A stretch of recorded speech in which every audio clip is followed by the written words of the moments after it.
আপনি যদি এই ভিডিওটা এখন দেখছেন তাহলে আশা করি আপনি এই মুভিটার ফার্স্ট পার্টের এক্সপ্লেনেশনটাও দেখে ফেলেছেন। যদি না দেখে থাকেন তাহলে ফার্স্ট পার্টের এক্সপ্লেনেশনের লিংকটা আমি আই বাটনের ডেসক্রিপশন বক্সে মেনশন করে রেখেছি, যেটা দেখতে একদম ভুলবেন না, কারণ সেটা না দেখে থাকলে আপনি এই ভিডিওটার কিচ্ছু বুঝতে পারবেন না। হ্যালো, আজ আমি ট্রিজার আইল্যান্ডের সেকেন্ড পার্টের এক্সপ্লেনেশন নিয়ে এসেছি। এর পরের সিনে যে লোকটা জাহাজের উপর থেকে নজর রাখতো সে হঠাৎ করে উপর থেকে নিচে পড়ে মারা যায়। এতে তার বন্ধু এরোর খুব খারাপ লাগে। এরপর সেখানে দুজন ক্যাপ্টেন পৌঁছায়। সিলভার বলে ওপরের দড়িটা ঠিকভাবে বাঁধা ছিল না, আমি এরোকে বলেছিলাম, কিন্তু এরো বলে জন নতুন দড়ি লাগাতে দেয়নি, আর হাওয়া জোরে আসবার ফলে জন যখন জাহাজ ঘোরাতে বলে দড়ি খুলে যায় আর সে নিচে পড়ে যায়। জন শুধু টাকা চায়, সে মানুষের জীবনের পরোয়া করে না। এতে জন সবাইকে বলে দুর্ঘটনা ঘটতেই থাকে, এতে আমাদের কিছু না ভেবে আগে এগোনো উচিত। এরপর সেখানে প্রচন্ড কুয়াশাতে চারিদিক ঢেকে যায়। সেই কুয়াশার মধ্যে তারা একটা জাহাজ দেখতে পায়। সেটা দেখে সবাই বুঝে যায় এটাই সেই জাহাজ। এই জাহাজটা ফ্লিন্টের, যে মরে যাওয়ার পর আবার ফেরত এসে গেছে। কিন্তু সিলভার বলে মরা মানুষ কখনো ফিরতে পারে না। এরপর তারা সবাই এগিয়ে যেতে থাকে। পরের সিনে জিম জনের ঘরে গিয়ে নকশা খুঁজতে থাকে।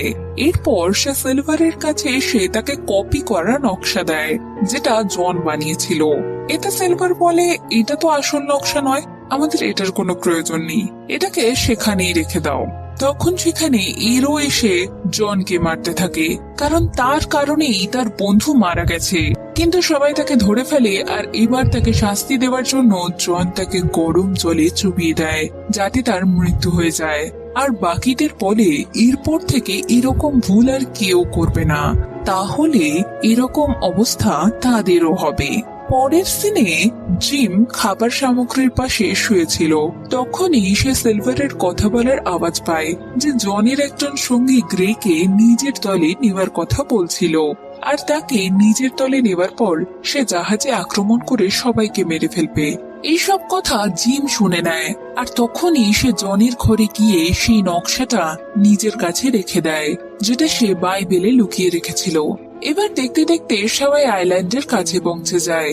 এরপর স্মোলেট সিলভার আর তার সঙ্গীদের আইল্যান্ডের ছোট নৌকা করে যেতে বলে, যাতে তারা জানতে পারে যে সেখানে কোনো বিপদ নেই।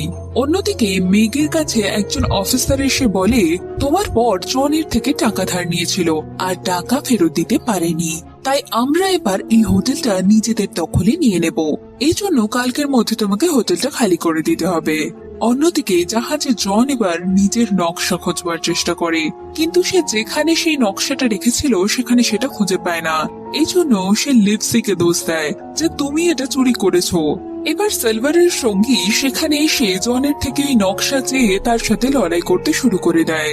এদিকে জিম যখন আগে এগোচ্ছিল তখন সে সিলভারের আওয়াজ শুনতে পায় যে একজন লোককে বলছিল আমাদের দলে চলে এসো, কিন্তু সে মানা করে দেওয়ার ফলে সিলভার তাকে মেরে ফেলে। এই ভয়তে জিমের হাত থেকে ওই নকশা পড়ে যায়। এরপর সে ওই নকশাটা না তুলেই সিলভারের কাছে যায়। এরপর তারা দুজন জাহাজের দিকে চলে আসে, কিন্তু তখনই তারা জাহাজের মধ্যে আওয়াজ শুনতে পায়। এতে সিলভার বলে আমি এখনই তো হামলা করতে বলিনি।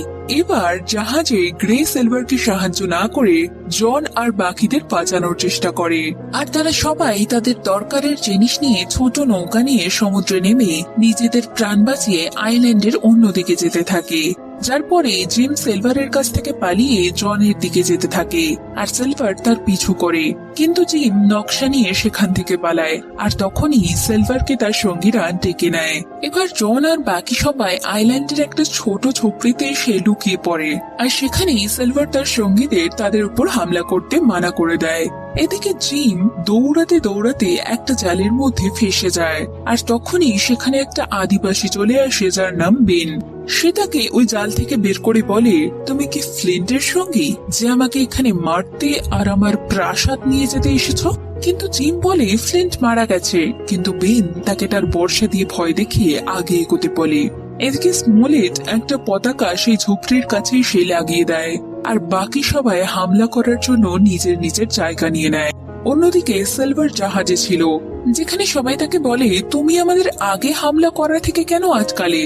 আমরা আগে হামলা করলে সেই নকশাটা আমাদের কাছে থাকতো, তুমি ক্যাপ্টেন হওয়ার যোগ্য নও। কিন্তু সিলভার তাদের ধমক দিয়ে বলে আমি তোমাদের ক্যাপ্টেন, আর তোমাদের আমার কথা মানতে হবে। এর পরের সিনে বেন একটা ছাগলকে মেরে তার উপর একটা রিচুয়াল করে। এরপর সে জিমকে বলে এখানে শয়তান বাস করে যে আমাকে মেরে ফেলবে, এই জন্য আমি রিচুয়াল করি যাতে সে আমার থেকে দূরে থাকতে পারে। আমি কাঠ আর ছাগলের চামড়া দিয়ে একটা নৌকাও বানিয়েছি। আমি আগে ফ্লিন্টের জন্য কাজ করতাম, কিন্তু সে যখন আমার সাথে প্রতারণা করে আমাকে তাড়িয়ে দেয়, তখন আমি এই আইল্যান্ডে কিছু লোকের সাথে চলে আসি যাতে গুপ্তধন নিতে পারি। কিন্তু সেই গুপ্তধন না পাওয়ার ফলে সবাই আমাকে এখানে একা ছেড়ে চলে যায়, আর এখন আমি এখানে একা থাকি। এরপর বেন মৃত ছাগলটা জিমকে দিয়ে তাকে জনের কাছে নিয়ে যায়। এরপর সে বলে তোমার তার সাথে থাকা উচিত, সেখানে তুমি সুরক্ষিত থাকবে। এবার জিম তাদের ঝোপড়ির কাছে যায়, কিন্তু সবাই সেখানে তাকে ঘিরে নেয়। জন বলে তুমি সিলভারের সাথে মিলে গেছো, আর সে তোমাকে এখানে পাঠিয়েছে। এটা বলে সে তাকে সেখানে বন্দি করে দেয়। দেখতে দেখতে একটা গোটা দিন কেটে যায়। পরের দিন সিলভার ওই ঝুপড়ির কাছে ফ্ল্যাগ অফ টার্স নিয়ে আসে, মানে সে যুদ্ধটা কিছুক্ষণের জন্য থামিয়ে কথা বলতে রাজি। সে স্মলেটকে বলে আমি এখানে জিমকে নিতে এসেছি, যদি তুমি তাকে আমার কাছে ফিরিয়ে দাও তাহলে আমি তোমাদের লোকেদের মারবো না। এতে স্মলেট জিমকে খুলে সিলভারের সঙ্গে যেতে বলে, কিন্তু জিম স্মলেটকে নকশা দেখিয়ে বলে গুপ্তধনের নকশা আমার কাছে আছে, সিলভার এটা আমাকে চুরি করতে বলেছিল, কিন্তু আমি এটা তাকে দিইনি। এটা দেখে সিলভার জিমকে সেই নকশাটা ফেরত দিতে বলে, কিন্তু সেটা সে তাকে দেয় না, আর নকশাটা জিম নিজের কাছে রেখে দেয়। এতে সিলভার তাকে হুমকি দিয়ে বলে এবার আমি তোমাকে ছাড়বো না, আর এটা বলে সে ওখান থেকে চলে যায়। এরপর সিলভার তার সঙ্গীদের কাছে এসে বলে হামলা করবার জন্য তৈরি হও। অন্যদিকে ঝুপড়িতে স্মলেট তার সঙ্গীদের বলে তৈরি থাকো, সিলভার যে কোনো সময় হামলা করতে পারে। তখন জিমের কাছে বেন এসে বলে তুমি কি আমাকে সাহায্য করবে আমার ঘরে যাওয়ার জন্য? এতে জিম তাকে হ্যাঁ উত্তর দেয়। তখন বেন বলে তোমার যদি আমাকে কোনো কাজে প্রয়োজন হয় তাহলে একটু জিনিস নিয়ে কালো পাথরের কাছে চলে আসবে, আমি ওখানেই থাকবো। এটা বলে সে ওখান থেকে চলে যায়। এরপর সিলভার তার সঙ্গীদের সঙ্গে ওই ঝুপড়ির কাছে গিয়ে সবাইকে আক্রমণ করতে শুরু করে। এর উত্তরে জনের সঙ্গীরা তার সঙ্গীদের ওপর আক্রমণ করতে শুরু করে, কিন্তু অবশেষে সিলভার স্মলেটকে বন্দুক দিয়ে গুলি করে আহত করে দেয়। জিম যখন তলোয়ার নিয়ে লড়াই করতে যায় তখন সে ঠিকভাবে লড়াই করতে পারে না, আর অবশেষে নিচে পড়ে যায়। তার উপর যখনই একটা লোক হামলা করার চেষ্টা করে তখন পিছন দিক থেকে লিভসি এসে তাকে তলোয়ার দিয়ে মেরে ফেলে, আর তারপর সে সবার সাথে লড়াই করতে থাকে। এতে সিলভার আর তার সঙ্গীরা ভয় পেয়ে যায় আর সেখান থেকে পালায়। অন্যদিকে মেঘকে হোটেল থেকে বের করে দেওয়া হয় আর তার সমস্ত জিনিসপত্র পুড়িয়ে দেওয়া হয়। এরপর মেঘ সেখান থেকে যেতে থাকে, কিন্তু তার কাছে এবিলি এসে বলে আমার কাছে কিছু পয়সা আছে যেটা দিয়ে আমরা একটা থাকার জায়গা খুঁজতে পারবো। এতে মেঘ বলে আমরা লিভসের বাড়িতে থাকতে পারবো। অন্যদিকে স্মলেটের সঙ্গী যারা এই লড়াইতে মারা গেছিল তাদের শ্রদ্ধাঞ্জলি দেওয়ার জন্য মাটিতে পুঁতে দেওয়া হয়। এরপর জন বলে আমরা এখানে দাঁড়িয়ে পরের হামলার জন্য অপেক্ষা করতে পারি না, আমাদের কাছে অস্ত্র শেষ হয়ে আসছে, এই জন্য আমাদের তাড়াতাড়ি সেই গুপ্তধন খুঁজে এখান থেকে বেরিয়ে যাওয়া উচিত। যাতে লিভসি বলে তুমি এখনো সেই গুপ্তধনের পেছনে পড়ে আছো, এই জন্য আমি আর তোমাদের সাথে যাব না। এতে জন খুব রেগে যায়। এরপর লিভসি সেখানে স্মলেটের কাছে গিয়ে তাকে বলে আমাদের একটা সুরক্ষিত জায়গা খুঁজতে হবে। তখন জিম তাকে বলে তুমি কালো পাথরের কাছে বেনকে পাবে, যার কাছে সুরক্ষিত জায়গার সন্ধান আছে। এই জন্য লিভসি অল্প কিছু জিনিস নিয়ে একা বেনকে খুঁজতে চলে যায়, আর জিমও বেনের ছোট নৌকা নিয়ে সমুদ্রে নেমে যায়। অন্যদিকে এবিলির কাছে ব্ল্যাক এসে বলে আমি কখন থেকে তোমাকে খুঁজছি, আমি জানি সিলভার তোমাকে পয়সা দিয়েছে, এই জন্যই সে তার থেকে পয়সা ছিনিয়ে নিয়ে সেখান থেকে চলে যায়। এদিকে সিলভার তার সঙ্গীদের সঙ্গে সমুদ্র সৈকতে তাদের ডেরা বানায়। ওইদিকে লিভসি বেনকে খুঁজতে খুঁজতে কালো পাথরের কাছে পৌঁছায়, সেখানে সে বেনকে খুঁজে পেয়ে যায়। লিভসি বলে আমাকে এখানে জিম পাঠিয়েছে, এই জন্য সে তাকে কিছু খাবার জিনিস দেয়, সেটা বেন আনন্দ সহকারে খেতে শুরু করে। এতে লিভসি বলে আমরা তাড়াতাড়ি এখান থেকে বাড়ি ফিরে যেতে চাই, কিন্তু ততক্ষণের জন্য তোমার কাছে কি এমন কোনো জায়গা আছে যেখানে আমরা সুরক্ষিত থাকতে পারি? এতে বেন বলে আমার কাছে একটা প্রাসাদ রয়েছে, যেটা শুনে লিপসি খুব খুশি হয়ে যায়। এদিকে জিম সেই ছোট নৌকার সাহায্যে জনের জাহাজের কাছে আসে আর বুদ্ধি করে সে জাহাজের দড়ি কেটে দেয়। এর ফলে সেই জাহাজ সমুদ্রে ভাসতে শুরু করে। পরের দিন যখন সিলভার এবং তার সঙ্গীরা সমুদ্রে দেখে, তখন তারা তাদের জাহাজ কোথাও খুঁজে পায় না। এতে সবাই ভয় পেয়ে যায়। সেখানে তাদের একজন সঙ্গীর মৃত্যু হয়ে গেছিল, যেটা দেখে সবাই বলে এটা ফ্লিন্টের ভূতের কাজ, কারণ আমরা তার গুপ্তধন নিতে এসেছি, এজন্য সে আমাদেরকে ফেরত যেতে দেবে না। কিন্তু তখন সেখানে লিপসি ফ্ল্যাগ অফ টার্স নিয়ে আসে। সবাই তার দিকে তলোয়ার উঠিয়ে নেয়। লিপসি বলে আমাদের ক্যাপ্টেন সিলভারের সঙ্গে কথা বলতে চায়, এই জন্যে সিলভার তার সঙ্গে যেতে রাজি হয়ে যায়। এদিকে জিম জনের জাহাজ দেখতে পায় আর সে জাহাজের উপর চড়ে বসে। সেখানে জাহাজের অবস্থা একদম খারাপ ছিল আর অনেক লোক সেখানে মারা গেছিল। সেখানে সে ইসরায়েলকে দেখতে পায়, যাকে সিলভার ওই জাহাজ সামলাতে বলেছিল। জিম তার দিকে বন্দুক তুলে বলে আমি যেদিকে বলবো তুমি জাহাজ সেই দিকে ঘুরিয়ে ফেলবে। সেই কথাটা ইসরায়েলকে শুনতে হয়। এরপর সে ওই জাহাজটাকে যেদিকে স্মলেট আর বাকিরা ছিল সেই দিকে নিয়ে যেতে বলে, কিন্তু চালাকি করে ইসরায়েল জিমকে পেছন থেকে ধরে ফেলে। কিন্তু সেই জাহাজটা সৈকতে ধাক্কা খাওয়ার ফলে দুজনেই পড়ে যায়। সুযোগ দেখে জিম নিজেকে ছাড়িয়ে নিয়ে বন্দুক নিয়ে নেয়, কিন্তু বন্দুকের বারুদ ফুরিয়ে গেছিল, এই জন্য সে জাহাজের উপরে উঠে পড়ে। ইসরায়েল তাকে ধরার জন্য উপরে উঠে পড়ে, কিন্তু ততক্ষণে জিম বন্দুকে বারুদ ভরে তাকে শুট করে দেয়। এর ফলে সে সমুদ্রে পড়ে যায়। এরপর জিম ওই ঝুপড়ির কাছে আসে।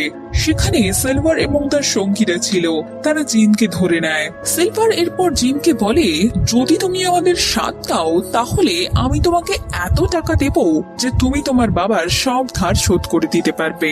এরপর সিলভার তার সঙ্গীদের কাছে এসে তাদেরকে সেই নকশাটা দেখায়, যেটা তাকে লিপসি এটা বলে দিয়েছিল যে তাদের আর সেই গুপ্তধন চায় না আর তারা সেখান থেকে চলে যাচ্ছে। এটা শুনে সবাই খুব খুশি হয়ে যায় আর তারা জিমকে বন্দি করে এই নকশা অনুযায়ী এগোতে শুরু করে। এরপর তারা সেই জায়গাটাতে এসে পৌঁছায় যেখানে ওই নকশা অনুযায়ী গুপ্তধনটা লুকোনো আছে। এই জন্যই সেখানে তারা মাটি খুঁড়তে শুরু করে, কিন্তু দুর্ভাগ্যবশত সেখানে তারা কেবলমাত্র দুটো পয়সা খুঁজে পায়। এটা দেখে সিলভারের সঙ্গীরা তাকে বলে তুমি আমাদের জীবন দুটো পয়সার জন্য সংকটে ফেলেছো, এই জন্য এবার আমরা তোমাকে ছাড়বো না। কিন্তু তখন সেখানে লিপসি, বেন আর গ্রে চলে আসে। তারা সিলভারের সঙ্গীদেরকে এক এক করে মেরে ফেলে। এরপর তারা সিলভারকেও মারবার জন্য এগিয়ে যায়, কিন্তু জিম তাদেরকে আটকে দেয়। এরপর বেন তাদের সবাইকে নিজের প্রাসাদে নিয়ে আসে, যেটা একটা গুহা ছিল আর সেখানে সেই গুপ্তধন লুকোনো ছিল, যেটা খুঁজতে তারা সকলে সেখানে গিয়েছিল। সেটা দেখে সবাই খুব খুশি হয়ে যায়, কিন্তু জন সিলভারকে বলে তুমি এখানে কেন এসেছো?